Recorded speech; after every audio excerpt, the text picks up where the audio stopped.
하나님의 말씀 하박국 3장 16절로 19절입니다. 하박국 소선지서 석장인데 이제 오늘 말씀이 마무리됩니다. 이제 하나님의 현현을 본 이 하박국 선지자의 반응 어땠을까 하는 거예요. 그 반응이 3장 16절입니다. 내가 들었으므로 내 창자가 흔들렸고 그 목소리로 말미암아 내 입술이 떨렸도다.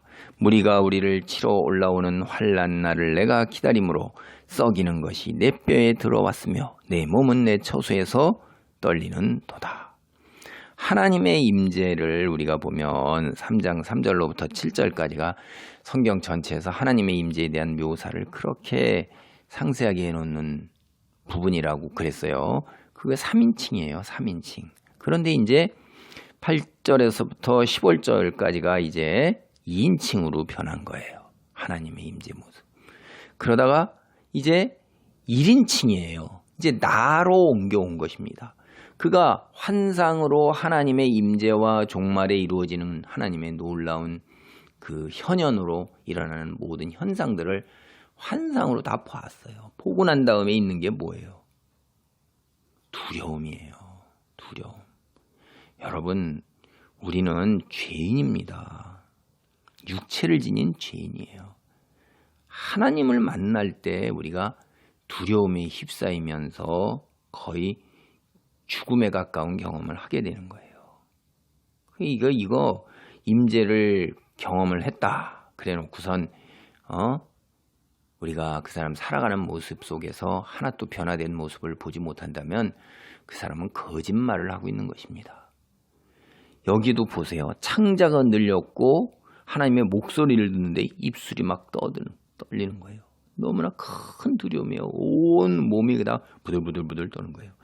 이사야서 우리가 6장을 보면 이사야가 하나님으로부터 소명을 받을 때 하나님만 이제 만난데 그 놀라운 거룩하심에 압도되어 그거 우리가 볼 수가 있어요. 그러다면 사람이 변화돼서 세상의 것 다 떠나고 내려놓고 심지어 목숨마저도 내놓고 하나님 말씀 안에 거하면서 하나님 뜻에 순종하려고 사는 거예요.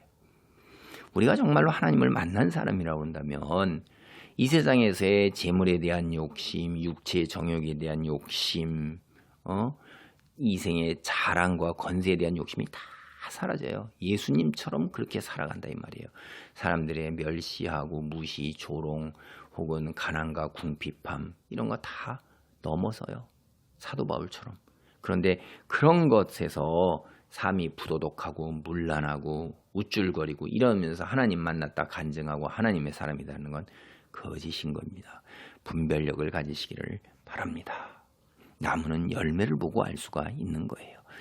선한 삶, 하나님의 종으로서 혹은 하나님의 형제 자매 백성으로서 그 정말로 신실한 사람, 믿음 있는 사람은 삶에서 드러나는 열매, 세상의 것이냐 하나님을 위하여 세상의 것을 다 내려놓은 삶을 사느냐 하는 거에서 알 수가 있어요.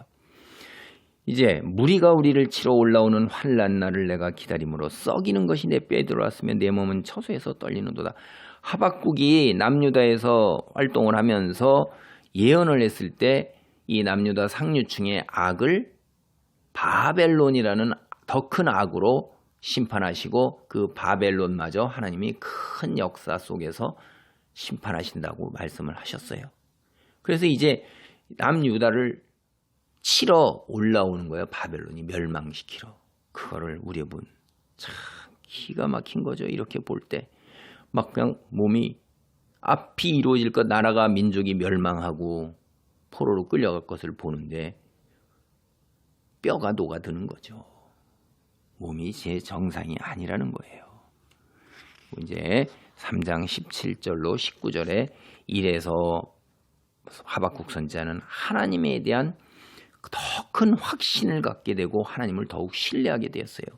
이 3장 17절로 19절로 인해서 이 하박국이 정말로 참 유명한 구약의 여러 성경 중에서도 아주 유명한 말씀 손가락으로 꼽을 수 있는 것 중에 하나입니다. 17절입니다. 비록 무화과 나무가 무성하지 못하며 포도나무에 열매가 없으며 감람나무에 소출이 없으며 밭에 먹을 것이 없으며 우리의 양이 없으며 외양간에 소가 없을지라도. 몽땅이죠. 세상의 모든 재물과 인간이 누리는 쾌락이에요. 그거 다 하나도 없는 거예요. 18절이에요. 나는 여호와로 말미암아 즐거워하며 나의 구원의 하나님으로 말미암아 기뻐하리로다.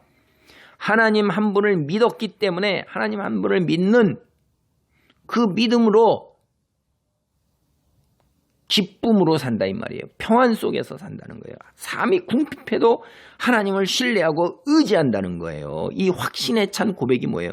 하나님과의 힘과 능력을 보았기 때문에 그래요. 그래서 19절 보세요. 주 여호와는 나의 힘이시라. 나의 발을 사슴과 같게 하사 나를 나의 높은 곳으로 다니게 하시리로다. 이 노래는 지혜하는 사람을 위하여 내 수금에 맞춘 것이니라. 하나님이 힘이시고 능력이시고 구원이세요. 이제 삶의 어떤 장애물, 이거 하나님과의 나의 관계를 갖다가 무너뜨릴 수가 없어요. 하나님이 나에 대한 사랑, 세상에 그 무엇도 끊어놓을 수가 없대요. 죽음마저도 끊어놓을 수가 없다고요. 그래서 우리는 하나님 여호와 주, 하나님 여호와 주. 19절에 하나님 여호와 주. 여러분 시편 외에 하나님을 하나님 여호와 주 이렇게 부르는 데는 여기밖에 없어요. 이게 시편에 놀라운 그 말씀을 가지고 하는 거예요. 주 여호와, 이게 여호와 주라고 부르는 그 하나님이란 뜻이에요. 두 개 다 원문 보면 아도나이 그렇게 되는데, 앞에 아도나이는 본문으로 보면 이런 사세한 말 해야 참 그런데 읽을 수 없는 그런 글자예요. 그리고 뒤에 아도나이는 그냥 발음 나는 대로 또 해놓은 거예요. 그러니까 주 여호와 이렇게 번역을 하는데, 이게 여호와의 성호를 갖다가 이렇게 하나님의 하나님이라고 확신과 확신 속에서 이야기하는 거는 시편과 여기에요. 시편이 굉장히 이게 하박국이 능통하고 있고 영감을 많이 주는 것입니다. 하여간 이 부분이 구약의 본문 중에서 믿음과 확신을 고백하는 아름답고 확고한 표현이에요. 여러분, 여기 앞에 나오는 다시 한번 17절에 무화과, 포도, 올리브, 곡식, 양, 소, 이거는 가치가 작은 것에서부터 점점점 비싼 걸로 나열하고 있고, 하나님께서 그의 백성에게 내려주시는 세상의 풍요로움이요 즐거움인 것입니다. 생명을 유지하게 해주시는 놀라운 재물에 대한 이 세상의 모든 것에 대한 하나님의 은혜예요. 그걸 이렇게 표현하는 것입니다. 하나도 없더라도 하나님을 믿는 믿음 안에서 확신과 신뢰가 넘치는 이런 것들을 우리는 볼 수가 있어요. 여러분 지금 어떤 형편에 있습니까? 어려움과 고통에 있습니까? 불행에 있습니까? 하나님을 만나셔야 돼요. 하나님의 말씀 속에서 하박국 선지자의 경험과 같은 경험을 한다면 여러분이 변화되는 거예요. 하박국 선지자는 형편이 하나도 달라진 게 없어요. 세상의 악은 여전히 횡행하고 백성들은 고통에서 신음, 바벨론이 이제 쳐들어와서 끝나는 세상이 되는 거예요. 달라진 게 없는 거예요. 근데 하박국은 오히려 기쁨과 평안 속에서, 즐거움 속에서 하나님을 더욱 신뢰하고 확신하게 되는 거예요. 하나님의 관계에 대한 눈과 안목이 바뀐 겁니다. 바로 이것이 믿음인 것입니다. 믿음이라는 것이 때로는 세상에서 기도를 통하여 내가 물질을 얻고 나의 소원을 이루고 이러는 것이 큰 믿음인 것처럼 간증을 하는 경우도 있지만은, 그래서 어떻게 되었다는 거예요. 그래서 내가 하나님을 더 믿고 신뢰하고 의지하면서 더 크게 하나님의 사람으로 빛을 발하며 서게 된다는 그런 증거를 얻었기 때문에 나아가는 거지. 그래서 자기 문제 해결됐고 여전히 어리석고 낮은 수준의 신앙으로 살아가는데 그 간증 아닌 것입니다. 자랑이에요.